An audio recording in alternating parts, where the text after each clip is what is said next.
If your restaurant is busy but your margins still feel tight, this is why. These are 5 proven tactics that I use when helping increase the profitability of the restaurants I work with in the year 2026. These are not theories. These are proven strategies that have worked across multiple markets, multiple concepts with hundreds of operators. So let's break them down. If you don't know me, my name is Chip Close. I'm the founder and CEO of Restaurant Strategy. So I host the Restaurant Strategy podcast. I have a membership site. I give talks. I write books. I also run something called the P3 Mastermind. It's a signature group coaching program where we work with independent restaurant owners all over the country to help them increase the profitability of their restaurants.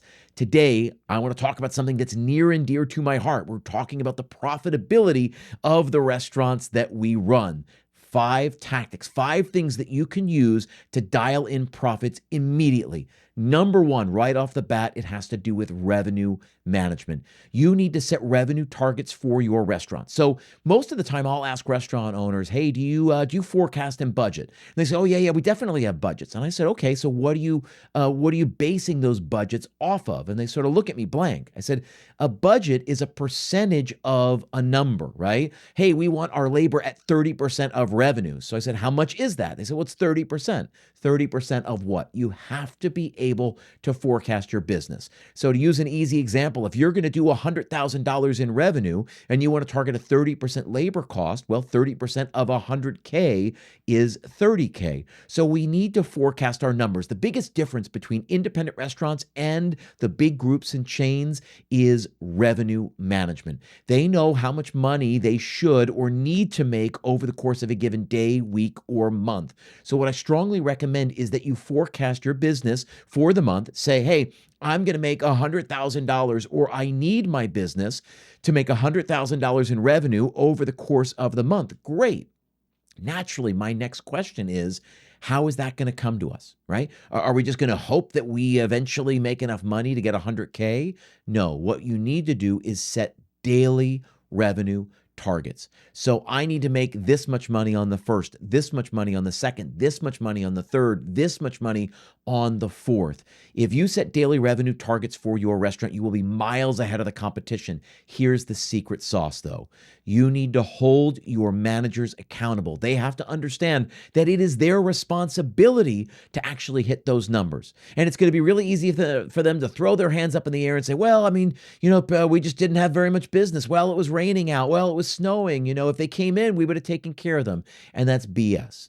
What you need to do is take ownership of the problem, right? You set the goal as an owner, and you have to hold your managers accountable because there are always things they can do. They can run specials or promotions or, run contests, anything to try to drive more revenue with the business that you actually have in the property.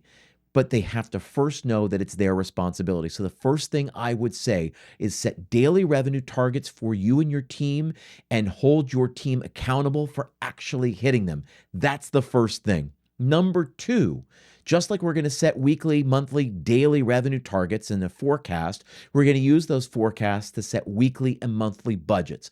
You can set budgets for every little aspect of your business. What I care most about are prime cost. In case you've never heard this, prime cost is COGS plus labor. So COGS is cost of goods sold. That's the product you bring in to turn around and resell to your customers. And labor are all your people costs, your hourly wages, your salaries, your benefits, your taxes, your payroll fees, everything you spend, all the money you spend to hit that certain number, right? To pay for your people, that is your labor, right? So labor and COGS together are prime cost. What I strongly recommend is you set budgets for prime cost. Why? Because revenue, COGS, and labor, those are your 3 controllables. So revenue and prime cost are the things that you can actually take ownership of. That's the thing that you can make a difference on, right? By that, I mean, you can influence how many people come in and how much money they spend because you can push additional items on them. You can run a promotion to get more people in the front door. You can run a contest. You can give them some sort of deal. There's things you can do to get more revenue in the front door, just like you can influence the number that you spend on your product and the amount that you spend on your schedule.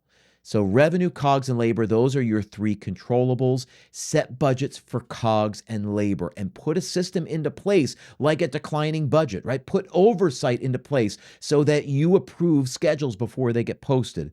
That's the second thing you can do to really impact profitability. Not staggering in times, not cutting when it's slow. That stuff should happen anyway. But the biggest thing you should do is set budgets. Now, number three, you never post a schedule that's not under budget, right? You never post a schedule that's over budget. You always make sure it's under budget before it gets posted. And what happens, what I see a lot, is that restaurant owners post a schedule and it's a little over budget and they say, well, we'll just, we don't know when it's going to be slow, but when it gets slow, we'll definitely cut. You can cut an hour here, an hour there. You can cut a point or two off of your labor. But most of the time, I see a budget that goes up and says it's going to be at 35, 36, 37% labor. And really, you should be at 30% or below, unless you're in some crazy market like California, Minnesota, Michigan. You know what I'm talking about. If you say, hey, we want a 30% all-in budget, work out your schedule and make sure it is under budget before you post it.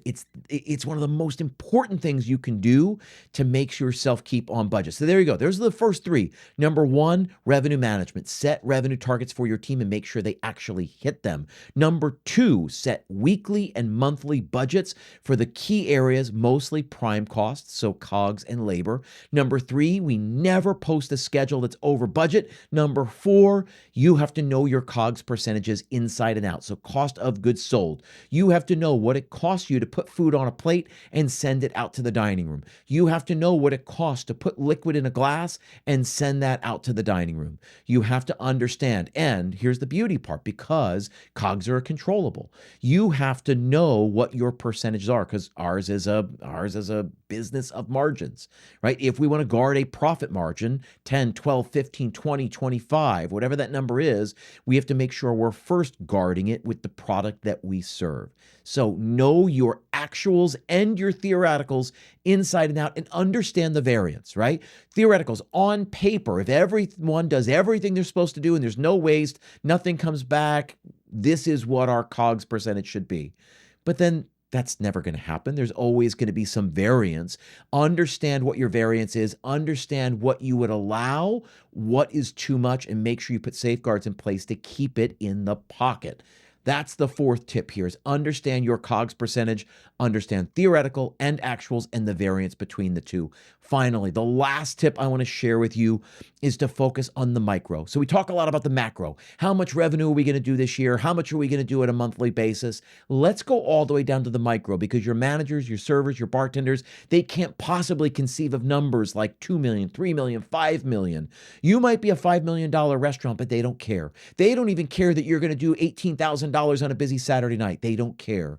What they need to know is what they need to do on a person-to-person, table-to-table basis. What is their PPA, per person average? I believe that's the golden metric in all restaurants. We have to make sure that if we're working really hard with our marketing to get people in the front door, that we are doing everything we can to maximize the spend of the people who walk through our front door. So if everyone comes in and gets a drink and an entree, can we sell them an appetizer? If everyone gets an appetizer, an entree, and a drink, can we make sure to sell them a second drink? If they get an appetizer, an entree, and a soft drink, can we also sell them a dessert? Whatever it is, sell them the next natural thing. Here's the beauty of it. We serve, but we sell. That's how we bring our generosity to the table. People come out to have the very best experience. They want to have they want to understand the very best way to enjoy their meal here. And guess what? You get to be the expert and tell them the very best way to do this is make sure to get an app and an entree and a dessert. You do not want to miss dessert. So focus on PPA. Understand on average how much each person is worth to you when they walk in the front door. Then set a growth plan for how we get from $32 to $36 or $55 to $62. I promise you, you will never get there unless you make it a focus. Those are the 5 things. Again, the 5 tips, the 5 tactics you can use. Number 1, revenue management. Install some sort of system that sets revenue targets for your team and that your managers know every single day they are responsible for hitting those targets. Number 2, set weekly and monthly budgets for yourself. Number 3, never post a schedule that's over budget. Number 4, make sure you understand your COGS percentage, and most importantly, the variance between theoretical and actual. And then finally, focus on PPA, per person average. How much is each guest worth to you when they walk in the front door? Those things, more than just about anything else, will help you dial in profitability, and not in the next year or 2 years, literally in the next 30 to 60 days.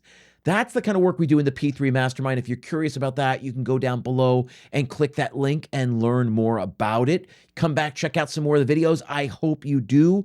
If there's one thing that you take away from this, understand that margins don't work when you work harder. They don't work because you work harder. Margins work, margins improve when you get better systems. All 5 things that I told you here are systems that need to be put into place, systems that will help your restaurant run more profitably. Said this before, I'll say it again. If your profitability still depends on you being there every day, issue is not the, effort is not the issue. Structure is. So make it so that systems run your restaurant, and then you work on training and overseeing the team to work within those systems. Structure will set you free. Again, it's a big part of what we do in the P3 Mastermind. If you're curious about that, click below and grab some time so we can chat about it. At the very least, I hope you check out some more of the videos. Free content here for you to level up and build a more profitable restaurant. Thank you very much, and I'll see you on the next one.